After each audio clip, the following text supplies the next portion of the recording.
வெளியே எல்லாம் ரெடி, நீ ஆளப்போடு. நீதிமன்றத்துக்குள் இருந்து வாட்ஸ்அப்பில் உரையாடிய கொலையாளி. வெளிவந்தது இறுதி நொடியில் துப்பாக்கிதாரியின் வாட்ஸ்அப் உரையாடல். கணேமுல்ல சஞ்சீவ படுகொலை, அதிரடியாக கைது செய்யப்பட்ட மூவர். ரிவால்வர் ரக துப்பாக்கியை கொண்டு வந்து கொடுத்தவர் இவர்தான். சிவாஜிலிங்கம் அவசர சிகிச்சை பிரிவில் அனுமதி. கடும் சோகத்தில் தமிழர் தாயக மக்கள்.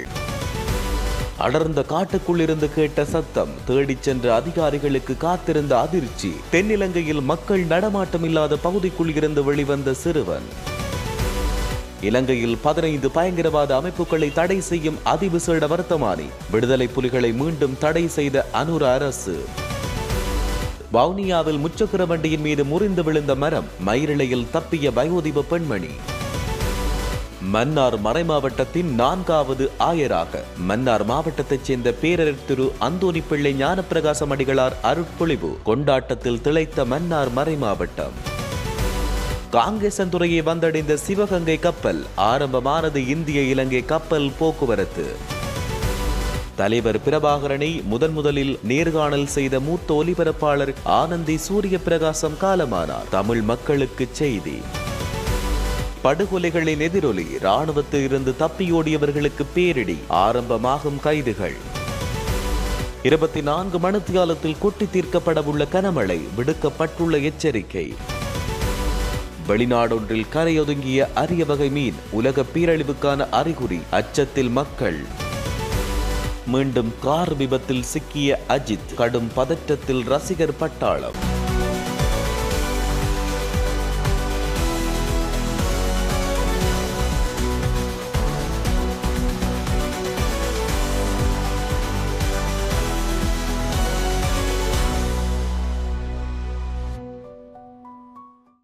பாதாள உலக கும்பலின் தலைவர் கணேமுல்ல சஞ்சீவ கொலை செய்யப்படுவதற்கு சற்று முன்னர் துப்பாக்கிச்சூடு நடத்தியவர் வெளிநாட்டில் இருந்து கொலையை திட்டமிட்ட கமாண்டோ சலிந்த என்ற நபரை வாட்ஸ்அப் மூலம் தொடர்பு கொண்டுள்ளதாக காவல்துறை தெரிவித்துள்ளது. அத்துடன் அது குறித்த வாட்ஸ்அப் குறுஞ்செய்திகளையும் காவல்துறை வெளியிட்டுள்ளது. அதில் முதல் குறுஞ்செய்தியில் கமாண்டோ சலிந்த, நீ வேலையை செய், வெளியில் எல்லாம் தயாராக உள்ளது, பயப்படாமல் இதை செய்து முடிகிற துப்பாக்கிதாரிக்கு தெரிவித்துள்ளார். அதைத் தொடர்ந்து உள்ளே எல்லாம் சரியாக உள்ளதா, நான் உள்ளே இருக்கிறேன் என துப்பாக்கிதாரி சலிந்தவிடம் கேட்டுள்ளார். அதற்கு பதிலளித்த சலிந்த, சரியாக உள்ளது, தாக்கு, சரியான நேரத்தில் தாக்கு, எல்லாம் சரியாக உள்ளது என்று கூறியுள்ளார். பின்பு துப்பாக்கிச்சூடு நடத்தியவர் காவல்துறையினர் என்று கேட்க, எல்லாம் சரி, முடித்து விடு என்று சலிந்து தெரிவித்தார். அதன் பிறகு காலை 9:54 மணிக்கு கணேமுல்ல சஞ்சீவ மீது துப்பாக்கிச்சூடு நடத்திய பின்னர் துப்பாக்கிதாரி கமாண்டர் சலிந்தவுக்கு தொலைபேசி அழைப்பு விடுத்துள்ளார். பின்னர் கணேமுல்ல சஞ்சீவ உயிரிழந்ததை இருவரும் உறுதிப்படுத்திக் கொண்டுள்ளதோடு, நான் இங்கே வந்துவிட்டேன், தங்கை அங்கேயே இருக்கிறாள் என துப்பாக்கிதாரி கமாண்டோவுக்கு கூறியுள்ளார். கடந்த 19ஆம் தேதி புதுக்கடை நீதவான் நீதிமன்றத்தில் பாதாள உலக குழுவின் தலைவர் கணேமுல்ல சஞ்சீவ சுட்டுக் கொல்லப்பட்டதுடன் சம்பவத்தோடு தொடர்புடைய பிரதான சந்தேக நபர் உட்பட 5 கைது செய்யப்பட்டுள்ளமை குறிப்பிடத்தக்கது.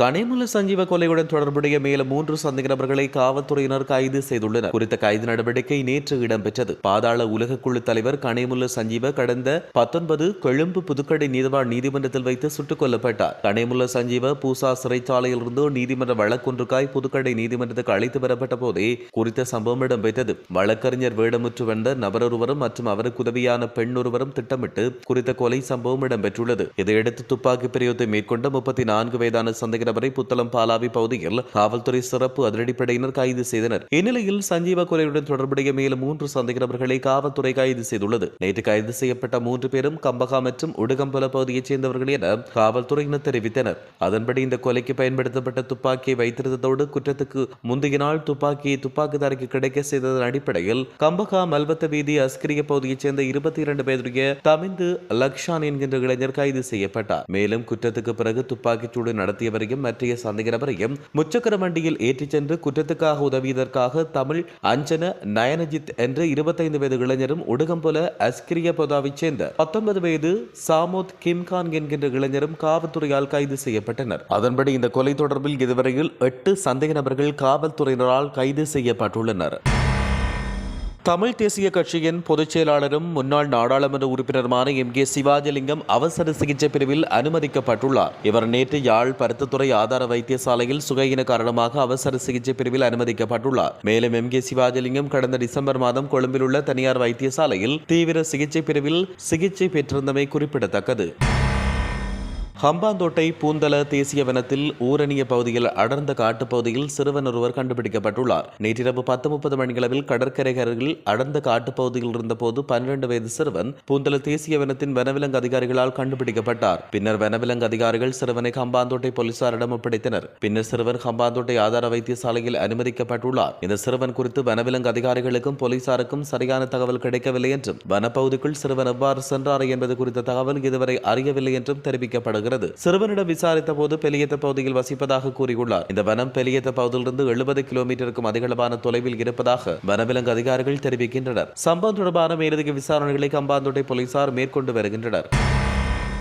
இலங்கையில் தமிழீழ விடுதலை புலிகள் உட்பட 15 பயங்கரவாத அமைப்புகளை தடை செய்யும் அதிவிசேட வர்த்தமானி அறிவித்தல் வெளியிடப்பட்டுள்ளது. இந்த அதிவிசேட வர்த்தமானி அறிவித்தல் இலங்கை பாதுகாப்பு அமைச்சின் செயலாளர் சம்பத் துய்யகொந்தவால் கையொப்பத்துடன் வெளியிடப்பட்டது. இவ்வாறு தடை செய்யப்பட்ட அமைப்புகள் பயங்கரவாதம் தொடர்பான நடவடிக்கைக்கு மீண்டும் நிதி வழங்கியதாக கூறப்படுகிறது. அதன்படி அந்த அமைப்புகளின் நிதி சொத்துக்கள் மற்றும் பொருளாதார வளங்கள் முடக்கப்பட்டுள்ளன. மேலும் பயங்கரவாதத்துடன் தொடர்புடைய 222 நபர்களின் பட்டியலும் இந்த அதிவிசேட வர்த்தமானியில் வெளியிடப்பட்டுள்ளது. அவற்றில் சில தடை செய்யப்பட்ட பயங்கரவாத அமைப்புகளாக தமிழீழ விடுதலை புலிகள் அமைப்பு, தமிழர் புனர்வாழ்வு அமைப்பு, தமிழர் ஒருங்கிணைப்பு குழு, உலக தமிழர் இயக்கம், நாடு கடந்த தமிழீழ அரசு, உலக தமிழர் நிவாரண நிதியம், தலைமையக குழு, தேசிய தௌஹித் ஜமாத், ஜமதே மிலாதே, இப்ராஹிம் வியாலத் அஸ் செய்லானி, கனேடிய தமிழர் தேசிய அவை, தமிழ் இளைஞர் அமைப்பு, டருல் ஆதர் அத்தபவியா, இலங்கை இஸ்லாமிய மாணவர் ஒன்றியம் என்பன குறிப்பிடப்பட்டுள்ளன. வவுனியா குரமன்காடு பகுதியில் முச்சக்கர வண்டி ஒன்றின் மீது மரம் முறிந்து விழுந்ததில் முச்சக்கர வண்டி முழுமையாக சேதமடைந்துள்ளதோடு பெண்ணொருவர் மயிரிழையில் உயிர் தப்பியுள்ளார். நேற்று இடம்பெற்ற இந்த சம்பவம் தொடர்பில் மேலும் தெரிய வருகையில் வவுனியா மன்னார் வீதி குரமன்காடு சந்தை பகுதியில் தனியார் மருத்துவமனை ஒன்றின் முன்னால் முச்சக்கர வண்டி ஒன்று நிறுத்தி வைக்கப்பட்டிருந்தது. அதில் முதிய பெண்மணி ஒருவர் இருந்துள்ளார். இதன்போது தனியார் மருத்துவமனை முன்பாக வீதியில் நின்ற மரம் ஒன்று திடீரென்று முறிந்து விழுந்தது. மரம் முறிந்து விழுவதை அவதானித்த முதிய பெண் முச்சக்கர வண்டியில் இருந்து இறங்கி ஓடியதால் பாதிப்புகளின்றி தப்பியுள்ளார். முச்சக்கர வண்டி மீது மரம் விழுந்த முச்சக்கர வண்டி முழுமையாக சேதமடைந்துள்ளது. பின்னர் மரத்தின் கொப்புக்களை வெட்டி முச்சக்கர வண்டியை மீட்ட போதும் அது முழுமையாக சேதமடைந்துள்ளது. மன்னார் மறைமாவட்டத்தின் 4வது ஆயராக தெரிவு செய்யப்பட்ட பேரருட் திரு அந்தோணிப்பிள்ளை ஞானப்பிரகாசம் அடிகளார் நேற்று சனிக்கிழமை ஆயராக அருள்பொழிவு செய்யப்பட்டார். மன்னார் மறைமாவட்டத்தைச் சேர்ந்த மண்ணின் மைந்தனான பேரருட் திரு அந்தோணிப்பிள்ளை ஞானப்பிரகாசம் அடிகளார் மறைமாவட்டத்தின் புதிய ஆயராக தெரிவு செய்யப்பட்ட நிலையில் நேற்று சனிக்கிழமை காலை 9:30 மணியளவில் மன்னார் மடு திருத்தலத்தில் வைத்து ஆயராக அருள்பொழிவு செய்யும் நிகழ்வு இடம்பெற்றது. மன்னார் மறைமாவட்டத்தின் தற்போதைய ஆயர் மேதகு இம்மானுவேல் பெர்னாண்டோ ஆண்டகை தலைமையில் அபிஷேக நிகழ்வு மற்றும் திருப்பலி இடம்பெற்றன. குறித்த நிகழ்வில் பரிசுத்த பாப்பரசரின் இலங்கைக்கான பிரதிநிதி பிரைன் உடேக்வே ஆண்டகை, கொழும்பு உயர் மறைமாவட்ட பேராயர் மல்கம் ரஞ்சித் ஆண்டகை மற்றும் இலங்கையின் அனைத்து மறைமாவட்ட ஆயர்களும் கலந்து கொண்டனர். மேலும் பல நூற்றுக்கணக்கான அருட்தந்தையர்கள், அருட்சகோதரர்கள், வடமாகாண ஆளுநர், நீதிபதிகள், திணைக்கள தலைவர்கள், அரசியல் பிரதிநிதிகள், இந்திய ஸ்தானிகர் அதிகாரிகள் உள்ளடங்கலாக பல்லாயிரக்கணக்கான மக்களும் இந்த நிகழ்வில் கலந்து கொண்டனர். மன்னார் மறைமாவட்டத்தின் 4வது ஆயராக மன்னார் மறைமாவட்டத்தைச் சேர்ந்த பேரருட் திரு அந்தோணிப்பிள்ளை ஞானப்பிரகாசம் அடிகளார் கடந்த வருடம் டிசம்பர் மாதம் 14ஆம் தேதி நியமிக்கப்பட்டார். பரிசுத்த பாப்பரசரால் புதிய ஆயருக்கான நியமனம் வழங்கப்பட்டது. அதற்கான உத்தியோகபூர்வ அறிவிப்பை மன்னார் மறைமாவட்டத்தின் தற்போதைய ஆயராக உள்ள மேதகு இம்மானுவேல் பெர்னாண்டோ ஆண்டகை விடுத்திருந்தார். இந்நிலையில்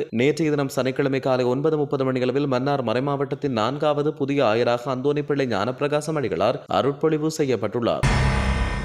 இன்று காலை நாகை துறைமுகத்திலிருந்து 83 பயணிகளோடு இலங்கை காங்கேசந்துறைக்கு சிவகங்கை கப்பல் புறப்பட்டது. இவ்வாறாக புறப்பட்ட கப்பல் மதியம் 12:15 மணியளவில் காங்கேசந்துறையை வந்தடைந்தது. இந்தியா இலங்கைக்கு இடையிலான இருநாட்டு கலாச்சாரம் மற்றும் சுற்றுலாவை மேம்படுத்துவதற்காக 2003ஆம் ஆண்டு அக்டோபர் மாதம் நாகையிலிருந்து யாழ்ப்பாணத்துக்கு புதிய பன்னாட்டு பயணிகள் கப்பல் போக்குவரத்து சேவை ஆரம்பிக்கப்பட்டது. இது சுற்றுலா பயணிகள் மற்றும் வர்த்தகர்களிடையே பெரும் வரவேற்பை பெற்றுள்ள நிலையில் புயல், மழை, கடல் சீற்றம், சீதோஷண நிலை உள்ளிட்ட காரணங்களால் சென்ற ஆண்டு நவம்பர் மாதம் தற்காலிக கப்பல் சேவை நிறுத்தி வைக்கப்பட்டது. இந்நிலையில் சிவகங்கை கப்பல் போக்குவரத்து தயாரான நிலையில் இந்தியா இலங்கை இடையிலான கப்பல் சேவை மீண்டும் இன்று துவங்கும் என்று கப்பலை இயக்கும் நிறுவனம் அறிவித்தது. 3 மாதங்களுக்கு பின்னர் நாகையிலிருந்து காங்கேசந்துறைக்கு கப்பல் சேவை மீண்டும் துவங்கியதால் இந்திய இலங்கை இருநாட்டு சுற்றுலா பயணிகள் மற்றும் வர்த்தகர்கள் மகிழ்ச்சி அடைந்துள்ளனர். இந்த கப்பல் பிற்பகல் 1:30 மணிக்கு மீண்டும் காங்கேசந்துறையிலிருந்து நாகப்பட்டினம் நோக்கி 89 பயணிகளோடு பயணம் செய்ததாக தெரிவிக்கப்படுகிறது. அத்துடன் இந்த கப்பல் சேவை செவ்வாய் தவிர்ந்த ஏனைய அனைத்து நாட்களும் இடம்பெறும் என அந்த கப்பல் நிறுவனம் மேலும் அறிவித்துள்ளது. ஈழத்தமிழ் ஊடகப் பரப்பின் மூத்த ஒலிபரப்பாளரும் ஊடகருமான BBC ஆனந்தி சூரிய பிரகாசம் லண்டனில் காலமானதை தொடர்ந்து அவருக்குரிய இரங்கல் செய்திகள் வெளியிடப்பட்டு வருகின்றன. யாழ்ப்பாணம் சாவகச்சேரியைச் சேர்ந்த இவர் இலங்கை வானொலியில் தயாரிப்பாளராக பணிபுரிந்த காலத்தில் பல வானொலி நாடகங்களில் நடித்த அறிவிப்பாளராக பணிபுரிந்திருந்தார். அதன் பின்னர் சர்வதேச தமிழ் செய்தியாளர் ஒன்றியம் உருவாக்கப்பட்ட நிலையில் தன்னுடைய மறைவு வரை அதன் தலைமை பொறுப்பில் இருந்துள்ளார். 30 ஆண்டுகளுக்கு மேலாக BBC தமிழோசையில் மூத்த தயாரிப்பாளராக பணிபுரிந்த ஆனந்தி சூரிய பிரகாசம் விடுதலை புலிகளின் தலைவரை 2 முறை செவ்வி கண்ட பெருமைக்குரியவர். இவர் தயாரித்த பல ஒலிபரப்பு தொடர்களும் முக்கிய பிரபலங்களுடனான செவ்விகளும் இவரை உலக பரப்பெங்கும் வாழ்ந்த தமிழ் மக்களிடையே பிரபலமாக்கியுள்ளன. விடுதலை புலிகளின் தலைவரான வேலுப்பிள்ளை பிரபாகரனை BBCயின் சார்பில் முதன்முறையாக சந்தித்து நேர்காணல் செய்த மூத்த ஊடகவியலாளர் ஆனந்தி சூரிய பிரகாசம் அவர்கள் என்பதும் குறிப்பிடத்தக்கது. ஆயுத பயிற்சி பெற்ற பின்னர் சட்டவிரோதமாக ராணுவத்தை விட்டு வெளியேறும் பல நபர்கள் பாதாள உலக குழுக்களுடன் தொடர்பு கொள்ளும் போக்கு அதிகரித்து வருவதாக பாதுகாப்பு செயலாளர் சம்பத் துயகொந்தா குறிப்பிட்டுள்ளார். அரசாங்க தகவல் திணைக்களத்தில் நேற்று காலை நடைபெற்ற செய்தியாளர் சந்திப்பில் அவர் இதனை தெரிவித்தார். மேலும் அத்தகைய நபர்களை கைது செய்வதற்காக அண்மையில் உத்தரவுகள் பிறப்பிக்கப்பட்டுள்ளதாகவும் பாதுகாப்பு செயலாளர் மேலும் தெரிவித்தார். வடக்கு, வடமத்திய, கிழக்கு, ஊவா மற்றும் மத்திய மாகாணங்களிலும் ஹம்பாந்தோட்டை மாவட்டத்திலும் நாளை முதல் மழை பெய்யும் என வானிலை ஆய்வு மையம் தெரிவித்துள்ளது. மாலையிலிருந்து இரவில் காலி, மாத்தறை, களுத்துறை மற்றும் இரத்தினபுரி மாவட்டங்களின் சில இடங்களில் மழை அல்லது இடியுடன் கூடிய மழை பெய்யக்கூடும் என திணைக்களம் குறிப்பிட்டுள்ளது. தீவின் பிற பகுதிகளில் முக்கியமாக வறண்ட வானிலை நிலவக்கூடும். மேற்கு சப்ரகமுவ, மத்திய, ஊவா மற்றும் வடமத்திய மாகாணங்களிலும் குருநாகல் மாவட்டத்திலும் சில இடங்களில் காலை வேளை மூடுபனி நிலவக்கூடும். இடியுடன் கூடிய மழையுடன் கூடிய தற்காலிக காற்று மற்றும் மின்னல் அபாயத்தை குறைக்க தேவையான நடவடிக்கைகளை எடுக்குமாறு வானிலை ஆய்வு மையம் மக்களை கேட்டுக் கொண்டுள்ளது. மெக்சிகோ கடல் பகுதியில் டூம்ஸ்டே மீன்கள் என்று அழைக்கப்படும் அரிய வகை ஓர் மீன்கள் கரையொதுங்கியுள்ளன. மக்களை அச்சத்தில் ஆழ்த்தியுள்ளதாகவும் தகவல் வெளியாகியுள்ளது. மெக்சிகோவின் பசிபிக் கடற்கரையில் உள்ள பாஜா, கலிபோர்னியா, சுரின் என்ற ஆழமற்ற நீர்நிலைகளின் கரையில் ஆழ்கடலில் மட்டும் காணப்படும் நீள ரிப்பன் போன்ற உடலமைப்புடன் ஒரேஞ்ச் நிற துடுப்புடன் கூடிய டூம்ஸ்டே மீன்கள் என்று அழைக்கப்படும் அரிய வகை ஓர் மீன் ஒன்று கரையொதுங்கியுள்ளது. மிக அரிதாக காணப்படும் இந்த மீன்கள் ஜப்பானிய புராண கதைகளில் கடல் கடவுளின் தூதன் என்று வர்ணிக்கப்படுகின்றன. பெரும்பாலும் வரப்போகும் பேரழிவுகளின் அறிகுறியாக இவை இவ்வாறு இறந்த நிலையில் கரை ஒதுங்கும் என்றும் கருதப்படுகின்றது.